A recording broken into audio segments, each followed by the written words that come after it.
हार्दिक हार्दिक स्वागत करते हैं बेगमपुरा छतरी पे लड्डू भाई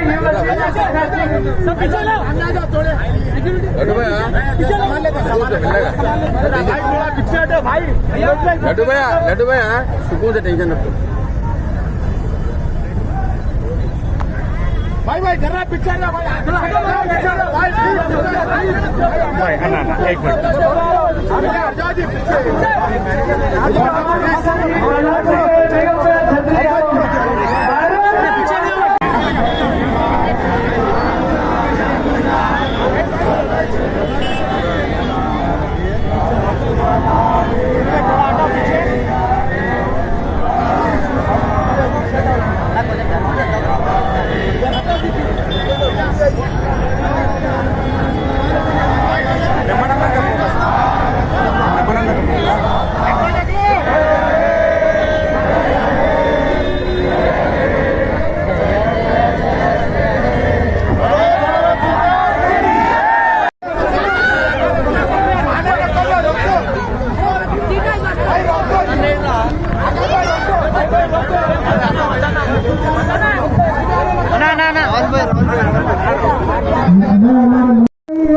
ऐसी छाली बना के रखने वाले हमारे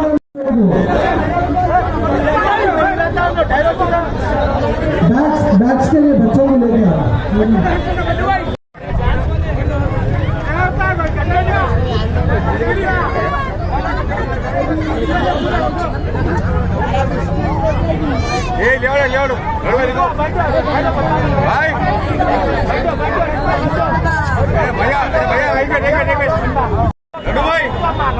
मैं हमारे सेवाला महेंद्र जी जो स्टेट के बीजेपी के प्रेसिडेंट हैं उनसे भी निवेदन करता हूँ मंच पर आए और साथ ही साथ मैं मोनिका सुंदरा जी से भी निवेदन करता हूँ मंच पर आए। अभी व्हील चेयर्स दिया जाएगा व्हील चेयर्स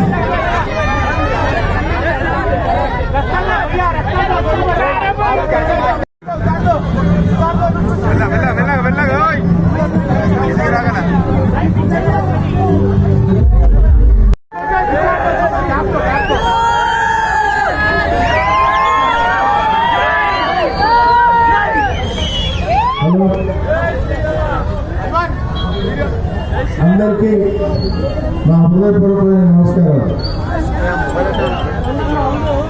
నేను ఈరోజు ఆగస్ట్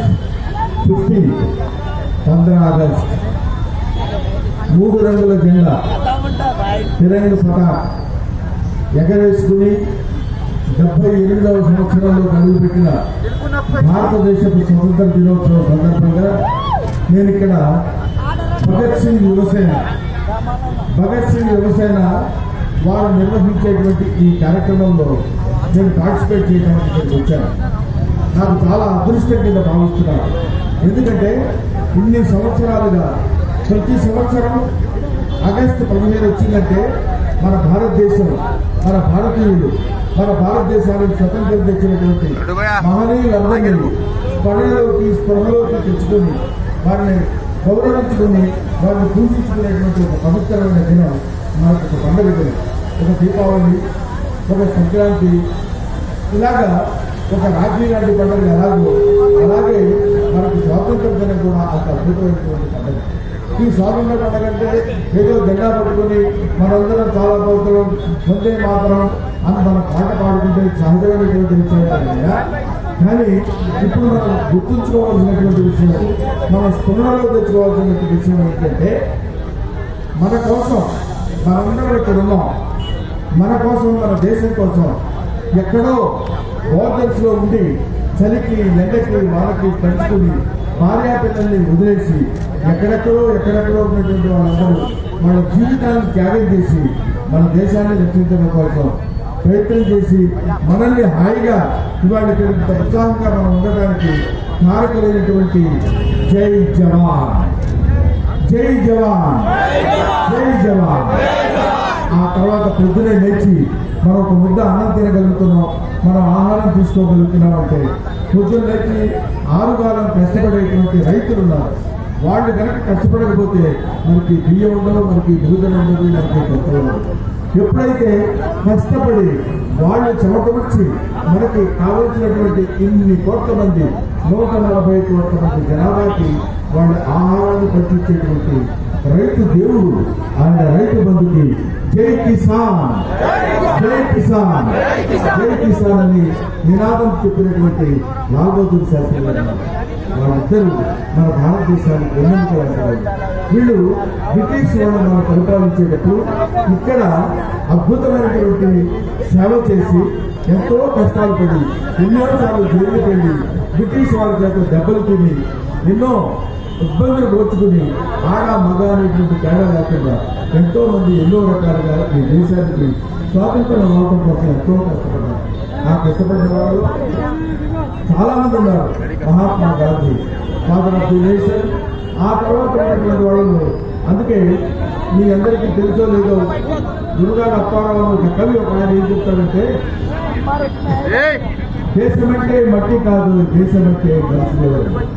దేశం అంటే మనం ఏమనుకుంటామంటే ఇక్కడ ఈ అరేబియా సముద్రానికి తూర్పుకి దీనికి మధ్యలో ఉన్నటువంటి ప్రదేశం దేశం అంటారు కాదు. దేశం అంటే మనుషులు, మన మనుషుల చేత నిర్మించబడిన దేశం. వీళ్ళు తిండి కలిగితే కండగలదు, కండగలవాడే మనుషులు అన్నారు.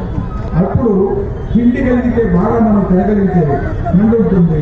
కండున్నప్పుడు వాళ్ళకి దేశభక్తులుగా మారడానికి, తన దేశాన్ని రక్షించుకోవడానికి ఉపయోగించేటువంటి భగత్ సింగ్ యువసేన అని పేరు పెట్టినటువంటి ఇక లడ్డూ యాదవ్, ఆయన ఈ భగత్ సింగ్ పేరు చెప్పగానే ఇప్పుడు ఉన్నటువంటి కుర్రోళ్ళందరూ యువసేన, యువత్వం అందరూ ఇప్పుడు 60 ఏళ్ళు 70 ఏళ్ళు దాటినటువంటి వాళ్ళు వృద్ధుల కింద వస్తారు.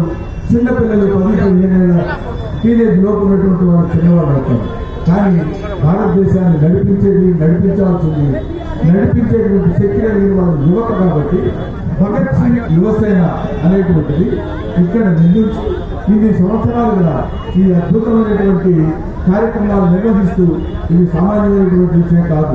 ఇంతమంది ట్రాఫిక్ ఉన్నటువంటి ఈ ప్రదేశంలో పట్టుకుని అద్భుతమైనటువంటి కార్యక్రమాలు నిర్వహిస్తున్నటువంటి మిస్టర్ లడ్డూ యాదవ్ని నేను హృదయపూర్వకంగా నమస్కరిస్తూ, వయసులో పెద్దవాడిని కాబట్టి అభినందిస్తున్నాను, ఆశీర్వదిస్తున్నాను.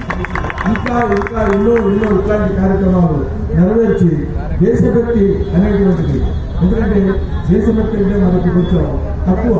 ఎందుకంటే జనగణమన అధినాయక జయ అని సినిమాలో థియేటర్లో సినిమా అయిపోగానే ఆ పాట వేస్తే పాట వినడానికి కూడా మనం ఊరుకోలేదు. అది పాట జరుగుతూనే ఉంటుంది, మన విధానంలో వెళ్ళిపోతుంది. ఆ పాట జరుగుతూనే ఉంటుంది, మన విధానంలో వెళ్ళిపోతూనే ఉంటాం. కానీ మనం నేర్చుకోవాల్సిన విషయం ఏంటంటే, అది మన జాతీయ గీతం, మనందరం కలిసి రాసుకున్నటువంటి గీతం, మనందరం కలిసి ఆలపించాల్సినటువంటి గీతం. అటువంటి గీతాన్ని ఇప్పుడు మనం ఈ హైదరాబాద్ నగరంలో మాత్రమే మనం చూపిస్తున్నాము. కానీ యావత్ భారతదేశం మొత్తం, యావత్ భారత్ యావత్ హిందుస్థాన్ మొత్తం కలిపి ఇక్కడ ఈ భారతదేశం వందే మాత్రం కానీ జనగణ మనం ఆలోచిస్తుంది.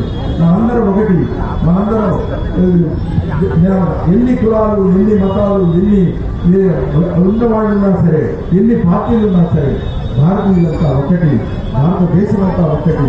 అటువంటి వాడిని మనల్ని ఈ స్థితిలో పెట్టి ఇంతటి మనకు కావాల్సినటువంటి స్వేచ్ఛా వాయువులు పీల్చుకునేటువంటి అవకాశాన్ని కల్పించడానికి ఎందరో మహానుభావులు మరణించారని భారతదేశం. ఆ మరణించిన వారి శ్మశానం మీద, ఆ మరణించిన వారి పవిత్ర ఆత్మ మీద మనం ఎగరేసుకుంటున్నాం.